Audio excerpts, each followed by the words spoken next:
ఎవరన్నా పిల్లలు జై శ్రీరామ్ అంటే వాళ్ళకు కూడా సంజాయించాలి. జై శ్రీరామ్ అనే నినాదం కడుపు నింపదు. జై శ్రీరామ్, రాముడంటే సకల గుణాభిరాముడు. జై శ్రీరామ్ అనడం వల్ల మన లోపల మంచి మంచి గుణాలు వస్తాయి. వాల్మీకి రాముల వారిని రామో విగ్రహవాన్ ధర్మ అని చెప్పారు. అంటే రాముడు ధర్మానికి నిలువెత్తు రూపం అని దాని అర్థం. జై శ్రీరామ్ అనడం వల్ల మనకు ధర్మాధర్మ విచక్షణ తెలుస్తుంది. మనకు ఏది కరెక్ట్ ఏది రాంగ్ అనే కామన్ సెన్స్ అనేది వస్తుంది. ఒకే మాట, ఒకే బాణం, ఒకే పత్ని, ఇవి లైఫ్లో ఉండాల్సిన కమిట్మెంట్.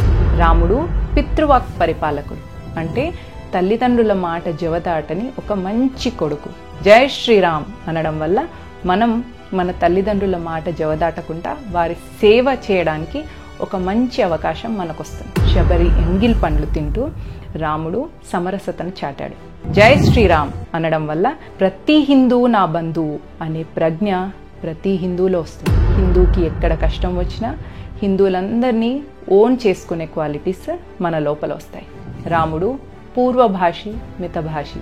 ఎవరైనా కనిపించినప్పుడు తానే ముందు పలకరిస్తాడు. జై శ్రీరామ్ అనడం వల్ల ఈ క్వాలిటీస్ అన్నీ మన లోపల వస్తాయి. పిల్లలకు చిన్నప్పటి నుంచి జై శ్రీరామ్ అని అనటం నేర్పించండి. రాముడిలో ఉన్న క్షాత్ర తేజం పిల్లల్లో చిన్నప్పటి నుంచి ఇన్కల్కేట్ చేయండి. కేసీఆర్ గారు కేటీఆర్ గారికి, కవిత గారికి చిన్నప్పటి నుంచి ఈ పదం నేర్పించి ఉంటే, రాముడి క్వాలిటీస్ వాళ్ళలో ఉండుంటే ఈరోజు వాళ్ళ జీవితాలు అలా ఉండేవి కాదు. కాబట్టి వాళ్ళని చూసి మీ పిల్లలు అలా అవ్వద్దు అని మీరు అనుకుంటే మీ పిల్లలకు జై శ్రీరామ్ అని నేర్పించండి.